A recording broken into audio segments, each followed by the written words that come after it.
नमस्कार, राधे राधे। हमारे YouTube channel पर आप सभी का हार्दिक अभिनंदन है। आप हमारे चैनल को ज़्यादा से ज़्यादा लाइक करें, सब्सक्राइब करें और शेयर करें। पास वाला जो बेल आइकन है उसे भी आप ज़रूर दबा दें ताकि आने वाले वीडियो के नोटिफिकेशन आपको सबसे पहले मिलते रहें। और आज हम प्रकरण जो शुरू करने जा रहे हैं उस प्रकरण का नाम है संधि प्रकरणम। कई विद्यार्थियों के लिए संधि सबसे कठिन है, लेकिन मेरा यह मानना है कि आप अगर मन लगा करके और जो तरीका आपको इस वीडियो में बताया जा रहा है उसके अनुसार आप अगर चलते हैं तो आपको YouTube चैनल पर सबसे सरल संधि का प्रकरण हमारे चैनल पर आपको मिलेगा। तो चलिए सबसे पहले हम शुरू कर लेते हैं संधि की परिभाषा। संधि, जिन्हें सूत्र के नाम से भी जाना जाता है, संधि सूत्रम, यानी संधि के जो सूत्र है वो संस्कृत में पहला सूत्र है परे सन्निकृष्य संहिता। परे का मतलब होता है दूसरा, सन्निकृष्य का मतलब होता है समीप या पास में, और संहिता का मतलब होता है जोड़। संहिता का जो अर्थ होता है वो होता है जोड़। तो यानी दो जो वर्ण होते हैं वो क्या आते हैं, समीप आकर के जब जुड़ जाते हैं और उनमें विकार उत्पन्न होता है तो उन्हें किस नाम से जाना जाता है, संधि के नाम से जाना जाता है। दूसरा जो इसका सूत्र है, परिभाषा है, वो है वर्ण संधानम संधि। वर्ण संधानम संधि यानी वर्णों का आपस में क्या होना, संधि होना, मेल होना, क्या कहलाती है, संधि कहलाती है। उसके बाद में हम बात करते हैं इसकी हिंदी में परिभाषा क्या होती है। और विद्यार्थियों, आपको इस परिभाषा पे सबसे पहले मैं आपको बता दूं कि इसकी परिभाषा होती है दो वर्णों के परस्पर मेल से उत्पन्न विकार को संधि कहते हैं। संधि कहते हैं। ध्यान करना, मैं यहां पे बता दूं, दो वर्णों का जब परस्पर मेल होता है, वर्ण की परिभाषा आपको यहां पे आनी चाहिए। भाषा की सबसे छोटी इकाई। वर्ण दो प्रकार के होते हैं, स्वर और व्यंजन। तो यहां पे ध्यान दें कि अगर आ जाता है दो शब्दों के परस्पर मेल को क्या कहते हैं, तो वो समास होता है। और दो वर्णों के परस्पर मेल से यानी आपस में जब मेल होता है और यहां पे विकार शब्द आया है, इस विकार का मतलब होता है परिवर्तन, या इसे आप कह सकते हैं बदलाव। तो जब कोई भी दो वर्ण जब आपस में मिले और उनमें क्या हो, परिवर्तन हो, तो वो क्या कहलाता है, संधि। यहां पे मैं तीन उदाहरण देना चाहूंगा। सबसे पहले मैं उदाहरण दे दूं, ने धन अस्ति। मैं शुद्ध उच्चारण के तहत ध्यान देना, इसको मैं प्लस उच्चारण नहीं करूंगा। इस प्लस के चिन्ह को हिंदी और संस्कृत जो भाषा है उसमें धन या धनात्मक के नाम से जाना जाता है। तो ने धन अस्ति, ध्यान दें, सबसे पहले धन से जो प्रथम पद है उसमें कौन सा स्वर बचा, ए, और इसके बाद में क्या बचा, ए। तो ए और ए मिलकर के क्या हो जाता है, दीर्घ आ बन जाता है। तो यहां पे क्या बना, दीर्घ बना। तो कौन सी संधि हो गई, दीर्घ। बस आप इस प्रकार इसकी पहचान कर सकते हैं। और जो शब्द बनेगा वो क्या बनेगा, नास्ति। दीर्घ इसमें स्वर संधि। दूसरा मैं उदाहरण लेता हूं, जगत धन अंबा। जगत धन अंबा। यहां ध्यान दें, प्लस से पहले, धन से पहले आपको क्या मिला, व्यंजन, और उसके बाद में क्या है, स्वर, ए। तो यहां पर कौन सी संधि होगी, व्यंजन संधि। कई विद्यार्थियों को भ्रम रहता है कि सर हमें संधि समझ में नहीं आती, क्योंकि वो संधि को इस प्रकार से देखते हैं कि जैसे सारी एक ही समान है, तो विद्यार्थियों यहां पे ध्यान दें, एक समान नहीं है। आपको यहां पर फर्क महसूस हो गया होगा कि देखो स्वर और स्वर तो कौन सी स्वर संधि, व्यंजन और स्वर तो कौन सी व्यंजन। अब यहां पे देखो यहां क्या है, ते, यानी पहला वर्ण है किसका, जो ते वर्ग है उसका। तो पहला वर्ण के बाद में कोई भी अगर स्वर आता है तो हमारे जसत्व जो संधि है संस्कृत में, हिंदी में व्यंजन संधि के नियम चलते हैं, नियम नंबर 1 2 3 4 अलग अलग, लेकिन ये संस्कृत सबसे सरल भाषा है और यहां पे हर एक का सूत्र है और उस सूत्र को किस नाम से जाना जाता है, जसत्व। यानी पहला वर्ण तीसरे में बदलता है तो कौन सी संधि होती है, और तीसरा क्या हो जाता है, ज ग, त किस में बदला, द में। मैं बता दूं यहां पे कि व्यंजन में स्वर ज्यों का त्यों यहां पे जुड़ गया, लेकिन पहले विकार हुआ, अगर विकार नहीं होता तो मात्र वो एक संयोग होता। मैं यहां पर आपको बताना चाहूंगा कि संयोग किसे कहते हैं, सम धन योग। संयोग जैसे मैं बता दूं कि यहां पे क्या है, एक व्यंजन है और उसके बाद में क्या आया, स्वर आया, और ये शब्द क्या बन गया, अनादि। अब आप सोचोगे कि इसमें संधि है, नहीं विद्यार्थियों, आप अगर ऐसा सोचते हैं तो गलत है। ये क्या है, संयोग। क्यों, क्योंकि विकार उत्पन्न नहीं हुआ, लेकिन यहां पर क्या हुआ, विकार उत्पन्न हुआ। तय किस में बदला, दे में बदला, ए धन ए बराबर क्या बना, आ बना। तो इस प्रकार यह संधि का प्रकरण होता है, बहुत ही सरल है, जिस प्रकार आपको बताया जा रहा है साथ चलते रहें।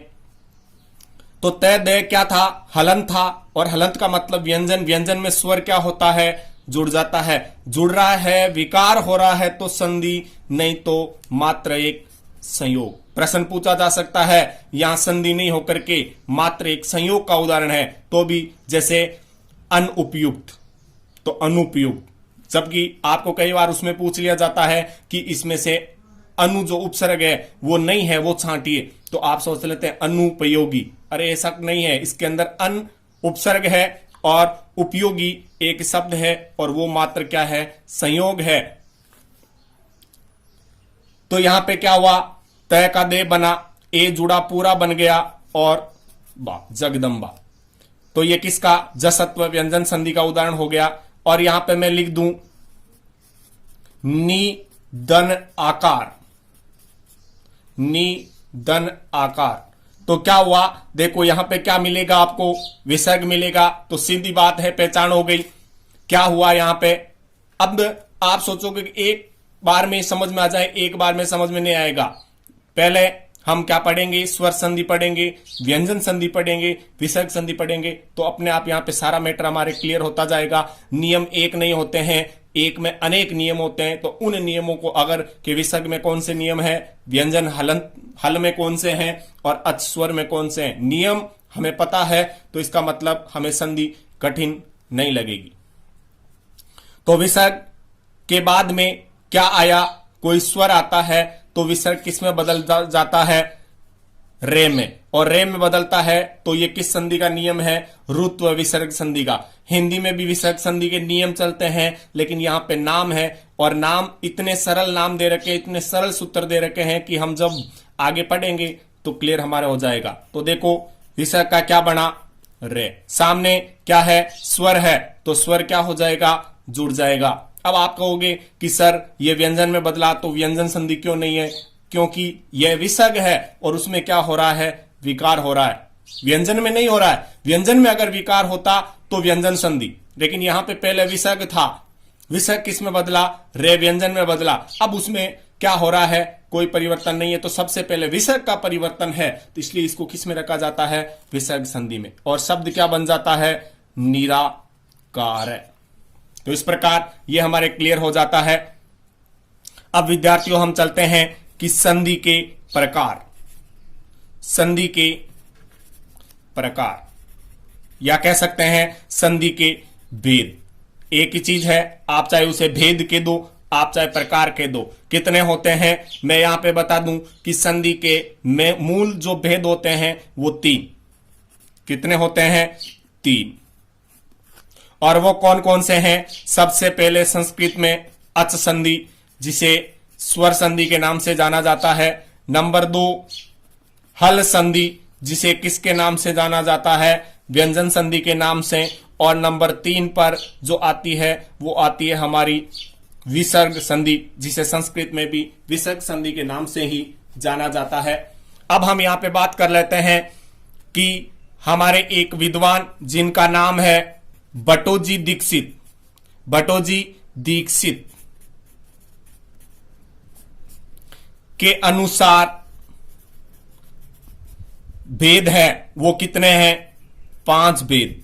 कितने भेद हैं संधि के, 5। और वो कौन से हैं मैं यहां पर लिख देता हूं। नंबर 1 अच संधि, नंबर 2 हल संधि, नंबर 3 विसर्ग संधि, नंबर 4 प्रकृति भाव, और नंबर 5 स्वादी। ये क्या हो गए, बटोजी दीक्षित के अनुसार अगर पूछे जाते हैं संधि के तो 5 भेद। और यहां पे मूल जो हम मानते हैं वो वरदराज आचार्य के अनुसार जो संधि के भेद हैं वो विद्यार्थियों 3 ही है, जो हमने पढ़ लिए हैं अभी ऊपर। कौन कौन से, अच, हल और विसर्ग। तो आप यहां पे आपका प्रश्न बनता है कि इसके अंदर क्या हुआ, तो इसके अंदर क्या किया, वरदराज जितने भी विद्वान होते हैं अपना अपना मत रखते हैं, और इन्होंने क्या किया, प्रकृति भाव को किस में रख दिया, अच स्वर संधि में रख दिया, और स्वादि को किस में रख दिया, विसर्ग संधि में रख दिया।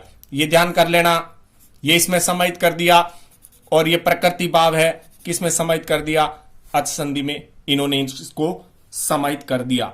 अब सबसे पहले हम पढ़ने जा रहे हैं, नंबर 1 लगा रहा हूं मैं यहां पर, और आपको पता लग गया होगा कि सबसे पहले हम जो चर्चा करेंगे वो किस पर करेंगे, और वो होगा हमारा अच, जिसे किस नाम से जाना जाता है, स्वर संधि के नाम से जाना जाता है।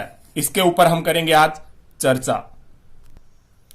2 स्वर या अच वर्णों के परस्पर मेल से उत्पन्न विकार को किस नाम से जाना जाता है, अच या फिर स्वर संधि। ध्यान दें, यह परिभाषा और हमारी मेन जो संधि की परिभाषा है उसमें फर्क इतना ही है कि वहां पे 2 वर्ण कोई से भी हो सकते हैं, स्वर हो सकते हैं, व्यंजन हो सकते हैं, विसर्ग में परिवर्तन हो सकता है, उसके बाद में स्वर आ सकता है, व्यंजन आ सकता है, किसी भी प्रकार का। लेकिन यहां पर मैंने कहा था कि सबसे सरल आपको बताऊंगा, और वो यहां पे समझ लेना कि यहां पे जो आपको मिलेगा वो मिलेगा 2 स्वर वर्णों में परिवर्तन। 2 स्वर वर्णों में परिवर्तन, स्वर संधि। आपके दिमाग में व्यंजन संधि आनी नहीं चाहिए। यहां पर व्यंजनों में परिवर्तन तो क्या हो जाएगा, व्यंजन, और विसर्ग में परिवर्तन, विसर्ग। तो इस प्रकार आप किसी भी प्रकार का दिमाग में डाउट नहीं रखें, सबसे पहले जो है उसको आप क्लियर पढ़ें। तो सबसे पहले हम पढ़ लेते हैं अच संधि के भेद।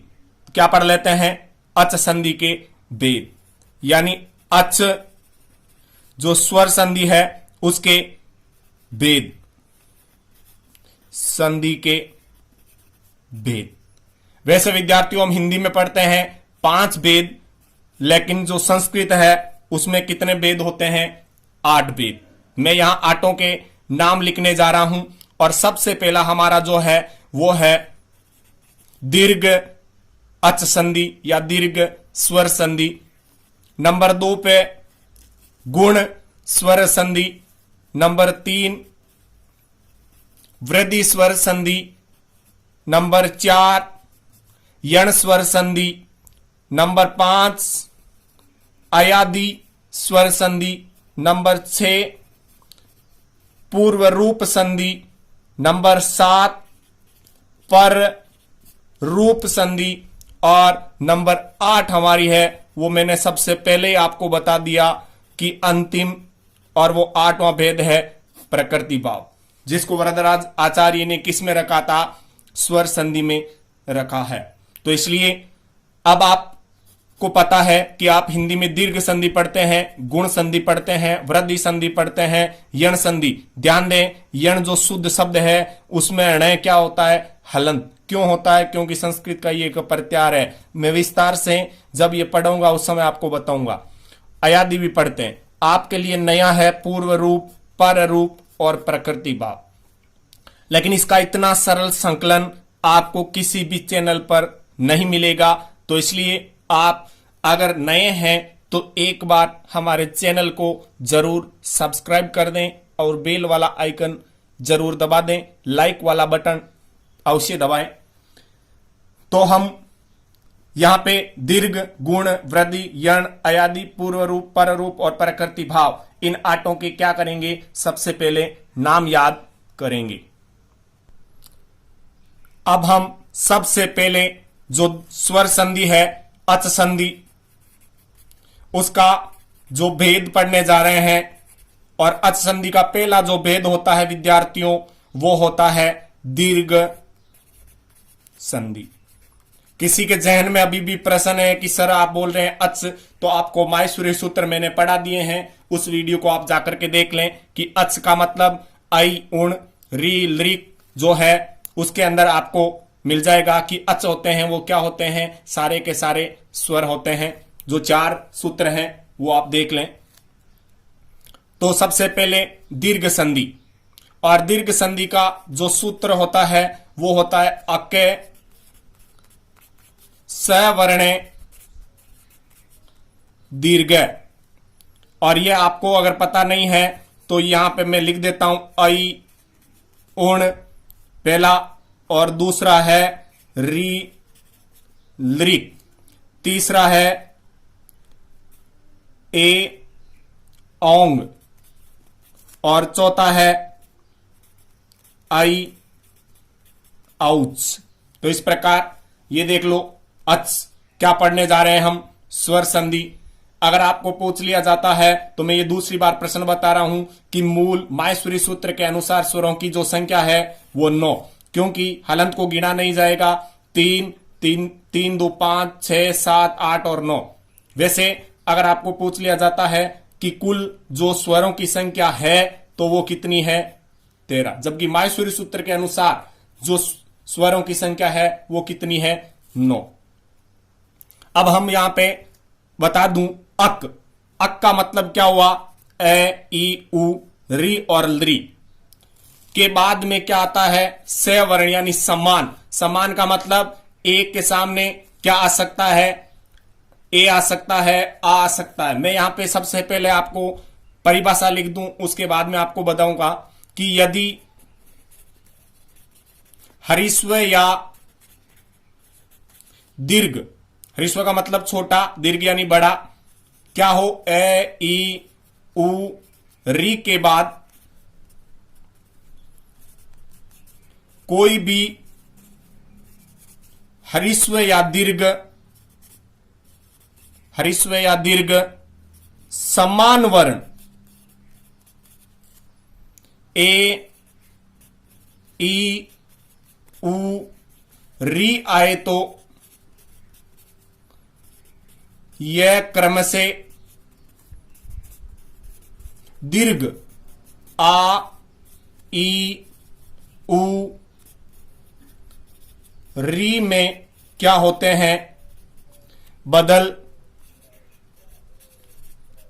जाते हैं। वहां पे कौन सी संधि होती है? दीर्घ संधि होती है। अब मैं यहां पे बता दूं आपको कि समान क्या होते हैं। तो मैं यहां पे बताऊं कि यहां पे हम 4 नियम पढ़ेंगे। नंबर 1, सबसे पहले ए, धन ए बराबर क्या बनता है? आ। उसके बाद में क्या आता है? ए के बाद में आ बराबर भी क्या? आ। उसके बाद में आ के बाद में क्या आता है? ए। और इधर आ के बाद में क्या आ सकता है? आ। तो इस प्रकार ये चारों कंडीशनें जो किसको दर्शाती है? दीर्घ वर्ण को दर्शाती है। हम यहां पे इसके उदाहरण पढ़ लेते हैं। सबसे पहले मैं यहां पे आपको उदाहरण दूंगा। मूर, धन, अरी। तो विद्यार्थियों यहां पे ध्यान दें कि मुर एक राक्षस का नाम था जिसका शत्रु, और यह शब्द क्या बनेगा, कैसे बनेगा, यानी धन प्लस से पहले आपको क्या मिल रहा है, ए। क्या मिल रहा है, ए, और धन के बाद में आपको क्या मिल रहा है, ए धन ए, ऊपर यहां पे लिखा हुआ है क्या बन रहा है, आ। तो क्या हो जाएगा ये शब्द, मुरारी। अब कई कहते हैं कि सर हमें पता नहीं लगता, तो विद्यार्थियों आपको जो समझ में नहीं आता वो नहीं आता कि आप इसको मूर भी समझ लेते हैं, सर मैं मूरा मान लू तो, अरे ऐसे मानने से नहीं होता है। मूर एक राक्षस का नाम था, अरी में के सर मैं छोटी बड़ी मात्रा लगा दूं तो, अगर छोटी बड़ी लगा दोगे तो फिर भाषा पढ़ने का मतलब क्या हुआ, भाषा का मतलब है शुद्ध ज्ञान, व्याकरण का शुद्ध ज्ञान ही तो क्या है, जो भाषा का शुद्ध ज्ञान अगर नहीं आ रहा है तो आपको व्याकरण नहीं आ रही है, और व्याकरण नहीं आ रही है तो आपको क्या करने की जरूरत है, भाषा को शुद्ध बोलने, लिखने और पढ़ने की जरूरत है, जो मैं आपको प्रत्येक वीडियो में यही कहता हूं कि मैं जो जैसा शब्द लिख रहा हूं वैसा का वैसा आप लिखने का अपने नोट्स में प्रयास करें।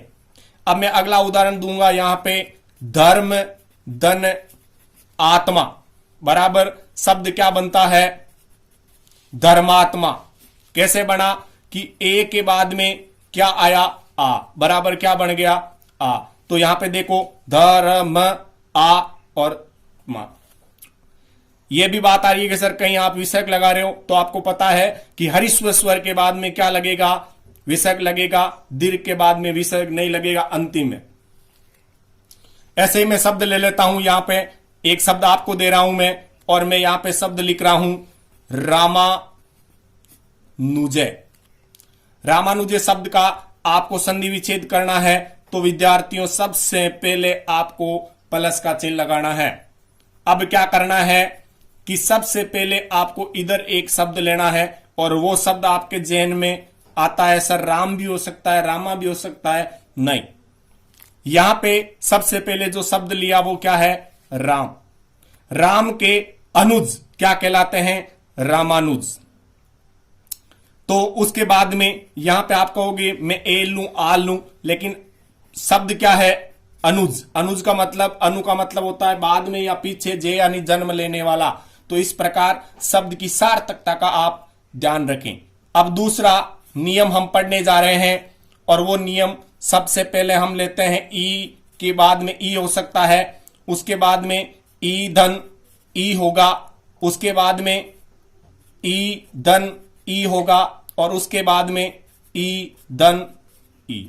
यानी किसी भी प्रकार की अगर कंडीशन है तो उसमें क्या बनेगा, ई बनेगा, और इसलिए बड़ा वर्ण बन रहा है तो वहां पे कौन सी संधि है, दीर्घ। ये ध्यान दें, समान वर्ण है, ये इस कंडीशन में चलते हैं, यानी ई के साथ में किधर भी कैसे भी आओ वो क्या बनेगा, दीर्घ बन जाएगा। इधर भी देख लो आप, ए किधर भी आओ चाहे आगे पीछे, तो वो क्या बनेगा, आ बनेगा। ये रूल सिर्फ इस संधि में काम करेगा, इसके अलावा कहीं पर भी काम नहीं करेगा। तो मित्रों इससे सरल क्या होगा, तो मैं यहां पे उदाहरण ले लेता हूं, मुनि धन इंद्र, शब्द क्या बनेगा, मु। अब जान दे, ई के बाद में क्या है, ई, क्या बनेगा, बड़ी ई, और इस प्रकार ये शब्द क्या हो गया, मुनिंद्र।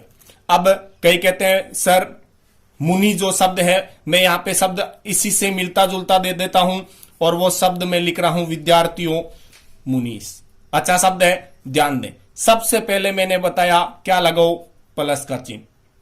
अब इधर शब्द, कई कहेंगे कि सर मैं मुनि बड़ा लिख दूं तो, अरे वो मुनि स्त्री का नाम होता है, लेकिन ये स्त्री नहीं है, ये मुनि है ऋषि वाला, और ऋषि मुनि अगर, तो इसमें मुनि क्या है, छोटी मात्रा। यानी शब्द आपको शुद्ध आ रहा है तो संधि पढ़ने की जरूरत ही नहीं है। अब आपको पकड़ना क्या है, प्लस से पहले क्या है, प्लस के बाद में क्या है। अब यहां पे बात आती है कि ई छोटा लिखूं या बड़ा, तो ध्यान दें हम कहते हैं ईश्वर, लेकिन विद्यार्थियों वो ईश्वर शब्द नहीं है, वो जो शब्द है वो है ईश्वर। ई जो आता है बड़ा, और ई बड़ा है क्योंकि यहां पे मुनियों का ईश्वर, तो इसलिए ईश। इंद्र में ई छोटा, ईश में, तो ये तो आपको पहली दूसरे के विद्यार्थी है नहीं आप, जो आपको छोटा बड़ा बताना पड़े। आप शब्द का उच्चारण करें, सही करें। मुनि और ईस, तो अपने आप पता लग जाएगा।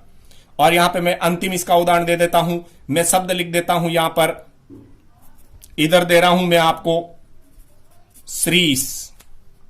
तो ध्यान दें क्या करना है, प्लस का चिन्ह लगाना है। अब आपको पता है कि श्री क्या होता है, बड़ा होता है, और अभी मैंने आपको बता दिया ईस होता है, बड़ा होता है।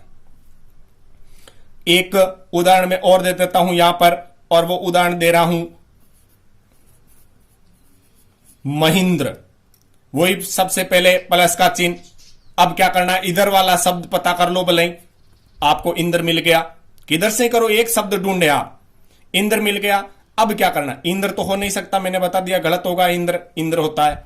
अब क्या हुआ, यहां पर कई कर देते हैं महाधन, अरे वो गुण संधि का उदाहरण है, ए आ के बाद में ई आता है, गुण हो जाता है। लेकिन नहीं, यहां पे क्या है, क्या गुण ए की मात्रा मिली, नहीं, ई की मात्रा है, तो इसका मतलब या तो ई छोटा या ई बड़ा। लेकिन विद्यार्थियों ध्यान दें, इस मही का मतलब होता है पृथ्वी, ये पृथ्वी का पर्यायवाची है। तो पृथ्वी का राजा, ये पृथ्वी का इंद्र, तो क्या है, पृथ्वी में भी बड़ी तो मही में भी बड़ी। नारी शक्ति में कोई भी शब्द है वो क्या होती है, मात्रा बड़ी होती है। अब हम चलते हैं नंबर 3, और वो उ धन उ धन उ, उसके बाद में उ धन उ, और अंतिम है हमारा उ धन उ। मैं यहां पर उदाहरण लूंगा, गुरु धन उपदेश है, गुरु धन उपदेश है। तो यहां पे जो शब्द बनेगा वो क्या बन जाएगा, गु। ध्यान दें, रे की मात्रा अगर बिना गांठ वाला है तो छोटा, जो हमें रू कहते हैं, और ये बड़ा रू जो होता है उसमें क्या लगती है, गांठ की मात्रा। गुरु पद में बड़ा होता है, गुरु गोविंद दो खड़े, काके लागू पाए, बलियारी गुरु आपने गोविंद दियो बताए। तो यहां पे गुरु पद में बड़ा, महिमा में बड़ा, लेकिन मात्रा में क्या होता है, छोटा। लेकिन ऊ के बाद में क्या आया, ऊ क्या बन जाएगा, दीर्घ। और जब दीर्घ बनेगा तो यहां पे क्या हो जाएगी, इतनी छोटा। आपको ये छोटी लग रही है कि मात्रा का क्या फर्क पड़ता है, मात्रा का विद्यार्थियों भाषा में बहुत ही ज्यादा फर्क पड़ता है। उसके बाद में मैं यहां पे शब्द ले लेता हूं भानु धन उदय। तो ध्यान दें, भानु जो है वो किसका पर्यायवाची है, सूर्य का। कई जो अशुद्धि की तो सीमा ही नहीं रखते हैं, वो क्या लिख देते हैं, सू छोटा। अरे वो शब्द हुआ सूर्य, सूर्य नहीं होता, वो शब्द होता है सूर्य। तो आपको भाषा का रियल में जो अर्थ होता है, संधि में आपको क्या नहीं आता, वो नहीं आता। मात्रा यहां पे छोटी होगी, बड़ी होगी। तो मेरा एक ही निवेदन रहेगा कि आप मेरे साथ जो मैं जिस प्रकार उच्चारण कर रहा हूं वैसे आप उच्चारण करें। आपकी भाषा जो संबंधी अशुद्धता है वो क्या हो जाएगी, दूर हो जाएगी। तो ऊ धन ऊ बराबर ऊ की मात्रा क्या हो गई, बड़ी। बाकी क्या बचा, दे। इस प्रकार शब्द क्या बन गया, भानुदय। ऐसे मैं शब्द ले लेता हूं यहां पे सूक्ति। अब आपको क्या करना है, सबसे पहले प्लस का चिन्ह। मैंने आपको जब उपसर्ग बताए थे उस समय कहा था ध्यान रखना संधि में उपसर्ग, तो यहां पे सु, उपसर्ग में मात्रा क्या होती है, छोटी। अब क्या हुई, बड़ी मात्रा है, तो इसका मतलब आगे या तो ऊ आएगा या ऊ आएगा, लेकिन उक्ति नहीं होता, वो शब्द होता है उक्ति। इस प्रकार आप अगर समझते हैं तो मेरे हिसाब से किसी भी प्रकार का कोई भी आपके प्रॉब्लम नहीं आएगी। ऐसे ही मैं शब्द लिख देता हूं यहां पर चमू धन। अब आप कहते हैं ऊर्जा ऊर्जा ऊर्जा, विद्यार्थियों वो ऊर्जा नहीं होता, वो शब्द होता है ऊर्जा। ऐसे ही वो शब्द उर्मी नहीं होता, वो शब्द होता है ऊर्मी। और इस ऊर्मी का मतलब होता है लहर। क्या अर्थ होता है, लहर। इस समूह का मतलब होता है सेना। तो यहां पे मैं लिख देता हूं सिंधु धन ऊर्मी, समूह धन ऊर्जा, दोनों का जो संधि है वो आपको करना है। तो यहां पे देखो क्या हुआ, ऊ की मात्रा बड़ी, तो बड़ी हो छोटी हो रहेगी क्या, बड़ी की बड़ी। बाकी क्या बचा, र और जा। शब्द क्या बन गया, चमूरजा। यानी सेना की जो शक्ति होती है वो क्या कहलाती है, चमूरजा। इसलिए इसी प्रकार सिंधु जो एक क्या है, नदी, और यहां पे सिंधु मात्रा क्या हो गई, बड़ी, और शब्द क्या बचा। इस प्रकार आप शब्दों पर ध्यान दें। प्लस से पहले क्या हो रहा है, स्वर उ, और उ बड़े हैं दोनों, तो यहां पे ध्यान दें क्या हो गया, दीर्घ। तो इस प्रकार आप संधि की पहचान कर सकते हैं। इसी प्रकार इसका चौथा और अंतिम नियम वो है री के बाद में क्या आता है, री। इसके बाद में री के बाद में क्या आ सकता है, री। री के बाद में क्या आ सकता है, री, और री के बाद में क्या आ सकता है, री। इनको भी आप शुद्ध लिखने का प्रयास करें। तो इसका मैं यहां पे उदाहरण ले लेता हूं। पितृ धन ऋणम, पितृ धन ऋणम। तो री धन री बराबर क्या बनेगा, बड़ी री। तो बड़ी जो री है उसकी मात्रा किस प्रकार लगती है, इस प्रकार, और यह शब्द क्या बन गया, पितृणम। ऐसे ही मैं शब्द लिख देता हूं, भ्रातृ धन ऋणम। तो शब्द क्या बन जाएगा, भ्रातृ यानी भाई होता है, और भ्रातृणम। तो इस प्रकार विद्यार्थियों आप इस क्लास को ज्यादा से ज्यादा शेयर करें, लाइक करें, और प्रत्येक विद्यार्थी तक पहुंचाएं, ताकि आपको इसी प्रकार सरल जो वीडियो है वो आपको समय पर मिलते रहें। धन्यवाद।